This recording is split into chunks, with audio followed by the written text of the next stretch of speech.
Hi, my name is Mike Jasinski, and I've been a care instructor for the Connecticut DEEP Fisheries Department for about 7 or 8 years.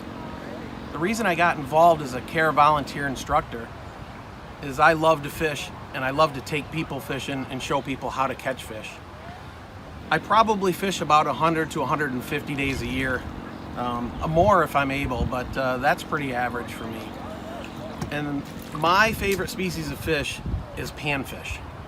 I fish for bass, I fish for pike, I'll fish for all sorts of saltwater fish, but I love panfish. So what is a panfish? A panfish refers to perch, bluegills, sunfish, crappies, all that family of fish. And here we have a few examples.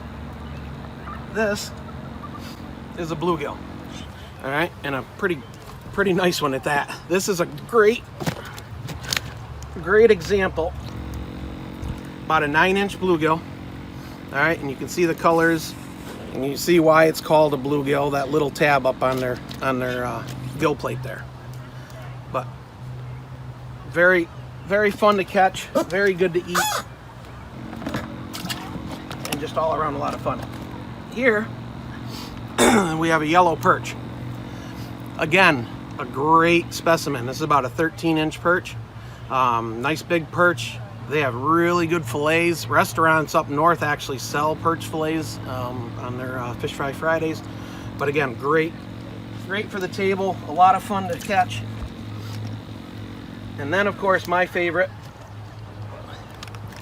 is the crappie.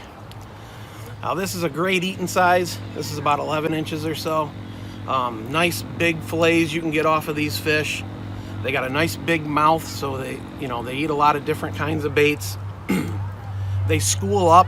That's one thing that's great about panfish, is they generally school up in big numbers, and you can catch a lot of them, a lot of different ways, and there's no limit in a lot of places. Here in Connecticut, there's not. So you can have fun all day long. And a lot of times when you're fishing for these fish, you end up catching bass, pike, catfish, all sorts of other bycatch in the process, and using light tackle that we'll get into later. A lot of fun. Okay, let's go over some of the equipment and the tackle that we use for catching panfish. As you can see here, this is just one box that I use. These are called soft plastics. Different colors, different shapes, different sizes, generally from 1 to 3 inches. I usually have 3 rods set up to start out with 3 different presentations. First, I'll have a simple live bait rig with just a jig head and a live minnow, and a very alive minnow. All right. As you can see, you can turn around and just throw this out and let it sort of drift down in the water, or you can put it under a bobber and fish it that way. Next is an actual bobber setup that I use. All right, so you can see the bobber there. All right, and the design of that is so you can cast it nice and far with a little teeny lure that I've got on here. This is a little teeny tube, they call it.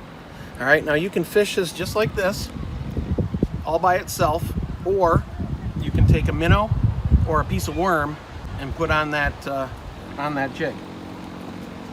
This bobber, you can adjust the distance up and down, all right, for the different depths of water that you'll be using. And on a small lure, that bobber is going to sit like this on the water. When a fish bites it, it's going to tip up, and then it's going to go down, and that's when you know you've got a fish. Keep in motion just like that. There we go. Oh, nice crappie. As you can see on these light action rods, how much fun that is. Now that was with no bait at all, just the jig. Oh, nice fish. Nice little eater crappie right there. No, that's beautiful. Yeah, and that's all it is. Now you can put a minnow on there, you can put a little piece of worm, but when they're eating, oh, it's stuck to my finger. When they're eating, they'll eat anything. A more aggressive approach is a small little soft plastic on a jig head. All right, this you would just keep casting repeatedly to different targets and different water depths, and just swim this back, and you can catch a lot of fish with this also. Again, one of the great things about fishing for panfish, especially with these style baits, is bass love them. You'll catch a lot of big bass, a lot of big pike, all sorts of different fish. So you never really know what you're going to catch when you're fishing for panfish.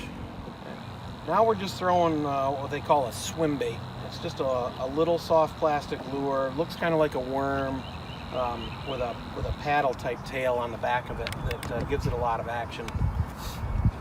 The real popular style of bait for all sorts of species of fish. But basically, you're going to toss it out there on a 1/16 up to a 1/8 ounce jig head, and you're just going to cast it out, let it sink down a couple of feet, and then you're just going to reel it nice and slow. And just keep fan casting back and forth throughout the area until you get bit.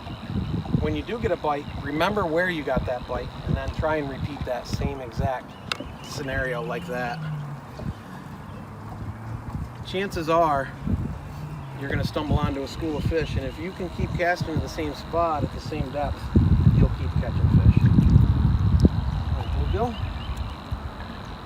Very nice. Nice. Okay. Little fish. Nice job. Got a little crappie. Nice. Crappie. First cast in a new spot. Yeah. We got something going on here. What kind of fish does Mike have? Bass. It's not even that big. Nice. But Look here's the look bite. what you caught it on. Yeah. Crappies, perch, smallmouth. Nice. And bass. And look at that little jig in its mouth. That's it. Amazing. That's amazing. Is why I fish for panfish. Oh, and I gotta look. I'm just holding my rod and I have a fish on. There you go. There we go. Awesome, man. What a fun day we've had. That was great. Okay, now let's talk about where to look for panfish. Obviously, out in a boat, it's a little bit easier than on shore. But basically, what you're looking for are shallow coves, creek arms, places where where it goes from deep water up into shallow water. Those shallow coves and those creek arms in the spring warm up faster than the rest of the lake.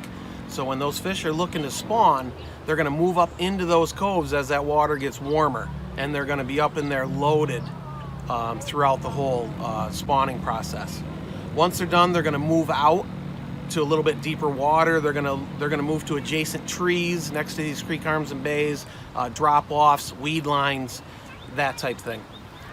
Always look for weeds. No matter what kind of body of water you're on, look for weeds. You're always going to find fish no matter what. They might be in 8 foot, they might be in 10 foot, they might be in 12 foot. Search around a little bit, but you're going to find them in the weeds. Generally, they're going to be on the edges of the weeds, whether it be the inside edge or the outside edge of the weed line. They're going to be in little pockets of weeds, especially if there's like a little rock pile or a log in the middle of a weed bed. That's a prime spot. Good. So in closing, again, one of the reasons that I love to fish for panfish is there's days you can catch 100, 150, 200 fish in a day. And not all panfish. There's going to be bass mixed in with that. There's going to be pike, catfish, all sorts of stuff. Do a little bit of research. Go on to the Connecticut DEEP web pages. They've got a lot of information there. Check out YouTube. There's all sorts of fishing channels. Do a little bit of research about this specific species that you're targeting, whether it be crappie, perch, bluegills. A little bit of knowledge is going to go a long ways, and you're going to go out and you're going to have a lot of fun. Great family activity, great for the kids. It's outdoors, it's fresh air. It's just good plain living.